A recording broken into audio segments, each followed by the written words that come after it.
A la libre entonemos un himno, a la paz y al derecho a vivir, a la luz del heroico pasado, a la aurora que habrá de venir. Una sombra se suma a otra sombra, la respuesta jamás. Seguidamente, el doctor Jairo Vladimir Llanos nos hablará de la globalización del derecho, constitucionalismo crítico y emancipación desde América Latina. Docente investigador de la Facultad de Derecho de la Universidad Libre de Cali, es antropólogo, doctorado en antropología jurídica de la Universidad del Cauca, es doctor en Derecho de la Universidad Externado de Colombia. De igual manera, tiene una estancia investigativa del prestigioso Instituto Internacional de Sociología Jurídica del País Vasco. Bienvenido, doctor Jairo Vladimir Llanos. Buenas tardes, muchas gracias Fabio por la presentación. Agradecer a Rubén Duarte por el acompañamiento y la invitación que nos hizo al Congreso de Filosofía del Derecho. Es la tercera vez que participo en él.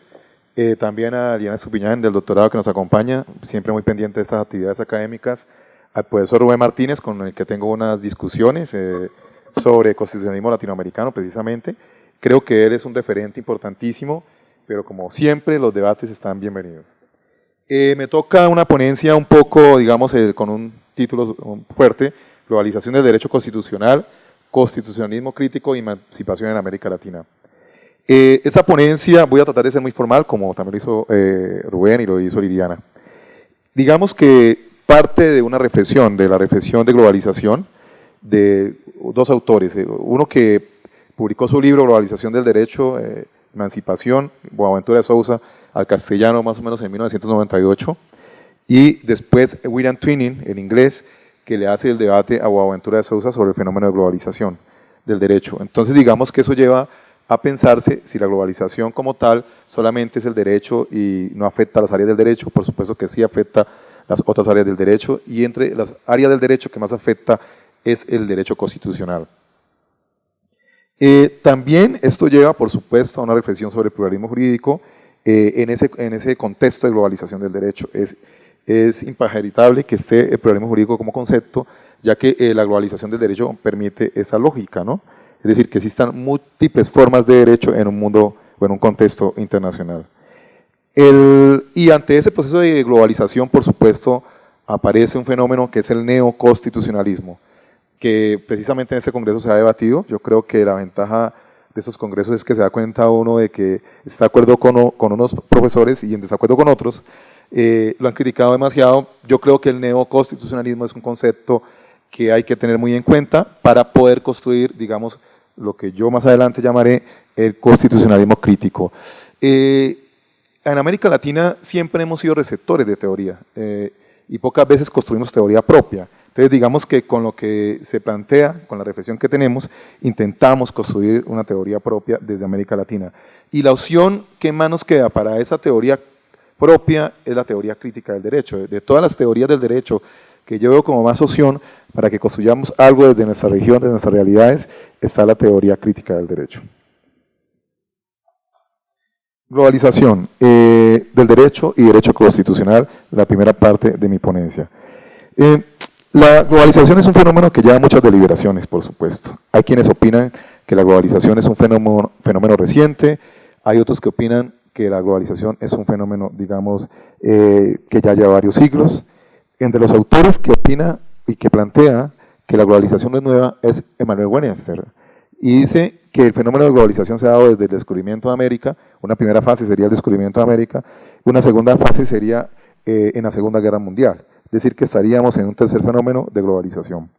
Otros autores como Peter Evans plantea que la globalización es, digamos, novedosa y que esos fenómenos de conquista de América Latina, por ejemplo, en el proceso que se dio hace unos 5 siglos, y la globalización después de la Segunda Guerra Mundial, digamos, son fenómenos de internacionalización.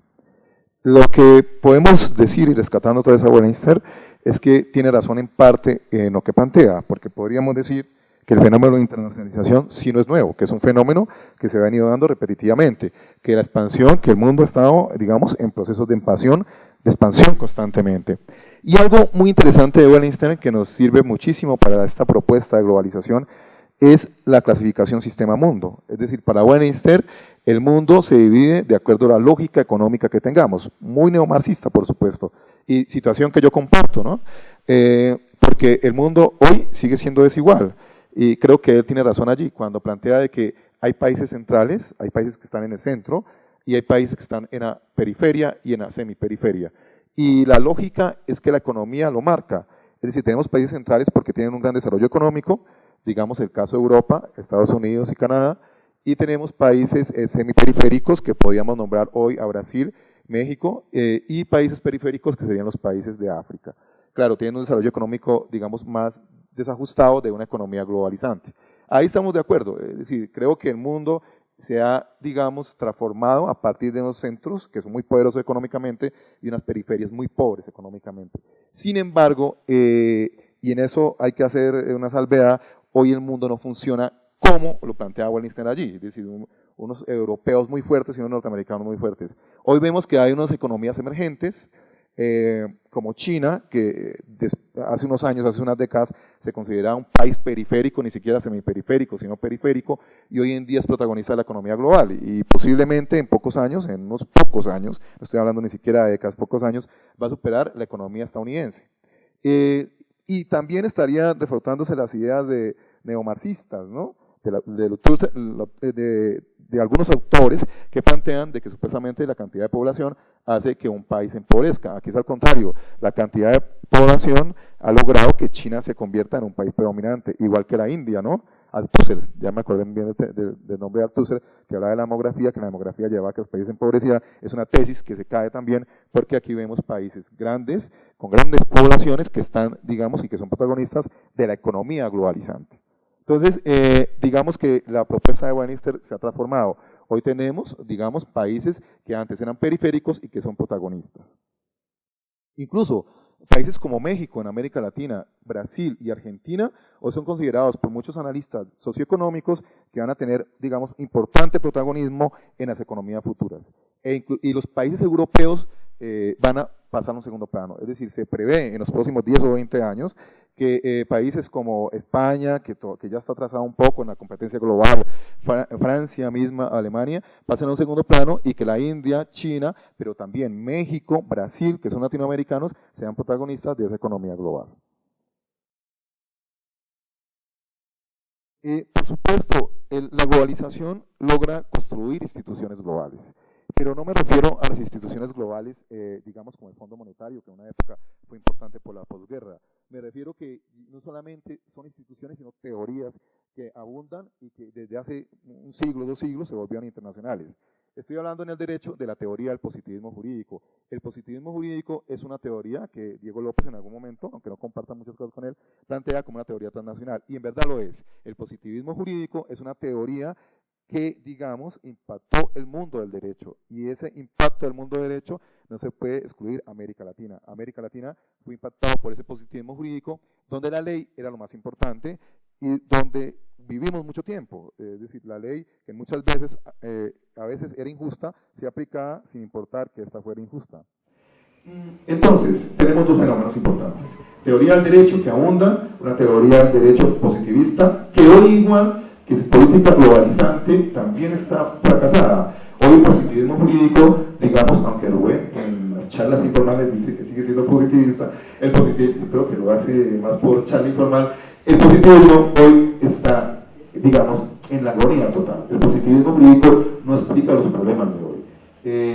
No explica las protestas, por ejemplo, hoy en Francia, se está viviendo 100 años de movimiento del 68, no explica el problema ambiental, no explica lo que está pasando en Colombia con los acuerdos entre las FARC y el gobierno, no explica esas situaciones, no explica por qué, por ejemplo, se elige constantemente a Evo Morales, ¿no? Yo, contrario a Rubén, creo que Evo Morales, si ha hecho una buena presidencia, se ha logrado sacar un Bolivia adelante, pues puede permanecer. Pero Rubén y yo tenemos esa diferencia. Digamos que cada uno tiene sus diferencias ideológicas y aquí voy a hacer una pausa para continuar. Precisamente, uno de los textos que estoy intentando escribir es de ideología, que ya he explicado muchos autores, como Oscar Correas en América Latina, Jueces y ideología en América Latina, y aquí tengo que hacer una reflexión. ¿Por qué Lula hoy es detenido como candidato presidencial? Pero ¿por qué en Colombia alguien que quiere destrozar los acuerdos de paz, que fue candidato, que fue presidente y tiene un candidato presidencial que apoya, hoy es protagonista y no le pasa absolutamente nada con todas las investigaciones que tiene? Entonces, a veces es la perspectiva que tenemos sobre diferentes asuntos.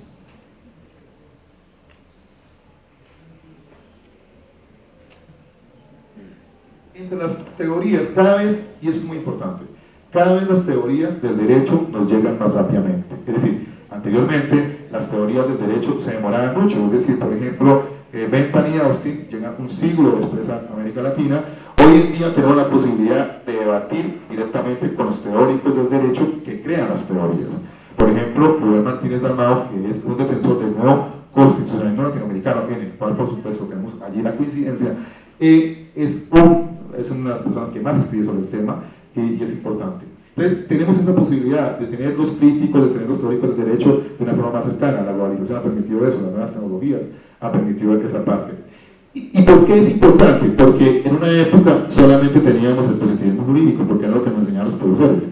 Las nuevas tecnologías han llevado a que los estudiantes busquen las teorías de debate y que intenten explicar fenómenos que no puede explicar el positivismo jurídico.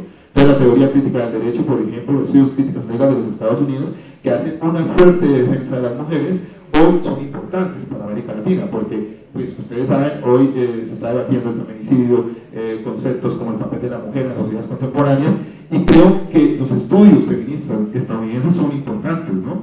Y también algunos estudios en Europa son importantes para, digamos, recoger ese postulado de la mujer como protagonista de la sociedad contemporánea, y no esa mujer que viene el positivismo jurídico con el Código Civil relegado a un segundo plano y donde lo más importante era el hombre.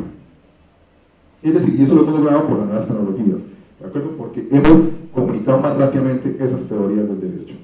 Y precisamente también lleva a que hoy nos preguntemos en los salones de clase y en las facultades de derecho qué pasa con el derecho, cómo puede aportar a esas discusiones y a esas realidades contemporáneas.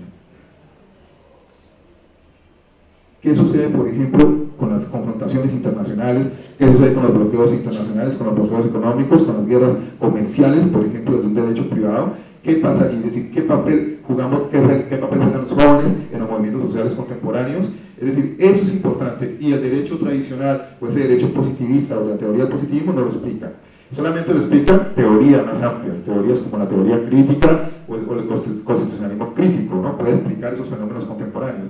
El derecho no puede quedarse por fuera de lo que está pasando a nivel global. Movimientos sociales, no son movimientos sociales, ¿cómo los explicamos? Y los derechos humanos es un discurso que no logra explicar ese fenómeno. Los derechos humanos también se han quedado cortos y allí surgen preguntas, ¿no? Los derechos humanos ya no son tan importantes para esos fenómenos que suceden en la humanidad contemporánea porque no cumplieron el objetivo. Hoy la sociedad aguanta hambre, hoy hay problemas de hambruna, y no lo digo yo, lo digo una cita que tengo de Ferrajoli, donde dice que mientras Ferrajoli, un garantista, que mientras las desigualdades se mantengan, mientras la pobreza, mientras haya problemas de hambruna, y además aparezcan otros problemas ambientales, donde hay estados que van a tener inconvenientes inclusive para el agua, para acceder al agua, el derecho, digamos, nuestro no lo puede explicar. Entonces tenemos que intentar llegar a teorías que expliquen esos problemas a los que asistimos contemporáneamente. Y la ciencia, y además el derecho no puede estar detrás de la ciencia, el derecho tiene que estar al par de la ciencia. Hoy tenemos cantidad de fenómenos de invención en tecnocientíficos, y eso hay que tenerlo allí. Y me acuerdo, por ejemplo, un debate científico, Colombia, como ejemplo, el anterior director de Conciencias era un señor que tenía mucha conexión con la NASA y quería en su proyecto de investigación colocar un satélite en Colombia. Eso costaba todo el presupuesto de Conciencias, pero lo que quiero decir es que el presupuesto de Conciencias es paupérrimo. El presupuesto de Conciencias es lo que tiene digamos, el presupuesto de Conciencias esperado por 4 universidades en Colombia. ¿Cómo es posible que el presupuesto del centro más importante de investigación sea superado por 4 universidades en Colombia que se unen, Andes, Externado, Antioquia y Nacional, y ya el presupuesto de esas 4 universidades es superior al de Conciencias? Eso no puede ser. Y no tengamos la posibilidad de un satélite. Pero le digo esta noticia, mi querido Rubén, Bolivia acaba de subir un satélite. Es decir, Bolivia tiene satélite, Argentina tiene satélite, México tiene satélite y Colombia no. Muy bien, entonces, claro, entonces eso lleva a que el derecho, ¿dónde está? Nos preguntemos un derecho asociado con los problemas investigativos. Investigación, y ahí podría haber un argumento, ¿no? Ya que estamos hablando de argumentación.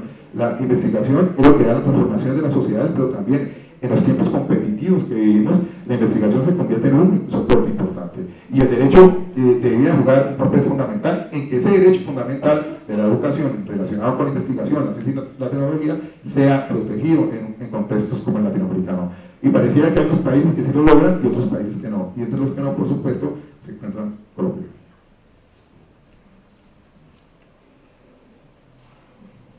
Muy bien, el siglo XX y el siglo XXI ha logrado eso, ha logrado que la crítica entre con mucha fuerza.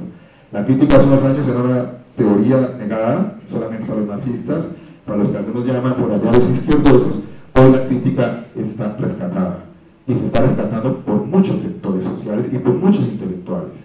Y eso es importante, porque la crítica, se suponía que la ciencia era crítica por sí, pero después nos vamos a dar cuenta que la ciencia no es crítica por sí, que la crítica, y aquí tengo un debate inclusive con amigos como Germán Silva, que plantea que la crítica es parte de la ciencia. Yo no creo, yo creo que la crítica hay que fomentarla y hay que proyectarla, y en eso estoy de acuerdo con mi amigo Wolmer, en el cual hemos coincidido en muchos espacios académicos donde la crítica tiene que impulsarse. Y la crítica tiene que impulsarse para parar problemas democráticos, para evitar que ese concepto de democracia sustancial que plantea Ferrajoli aparezca, o para impedir que la democracia formal sea afectada. Por ejemplo, América Latina hoy asiste a problemas de democracia. A problemas de democracia no solamente en lo electoral, a problemas de democracia garantista. Es decir, ni siquiera el garantismo se presenta. Entonces, eso tiene que ser mirado desde la perspectiva crítica. Y aquí me refiero precisamente a los jueces. ¿Qué papel juegan los jueces en sociedades democráticas que se dicen democráticas? Es decir, los jueces, por lo que estamos formando como abogados, el problema que se da desde el Ministerio de Colombia, del Ministerio del Interior y del Ministerio de Educación, es que los abogados son corruptos, entonces hay que hacer una reforma. El problema no es que sean corruptos, el problema es que el sistema judicial, por ejemplo, colombiano, se mueva bajo intereses, no solamente por dinero, sino bajo intereses particulares, y que haga su justicia desde esos intereses particulares. Ahí tiene los inconvenientes, y ahí el derecho, si investigara, sería muy importante para esas deliberaciones. ¿Qué papel juega un juez colombiano en momentos de transición democrática, de posconflicto, de posguerra, algunos de posacuerdo, otros, dependiendo del concepto que se utilice? Es decir, allí es importante, y es el juez que esté educado, adecuado a esas circunstancias. Los jueces, entonces, en nuestro contexto, no parecieran que operaran o decidieran de acuerdo, digamos, a un debate jurídico, teórico del derecho, sino a un debate de intereses particulares.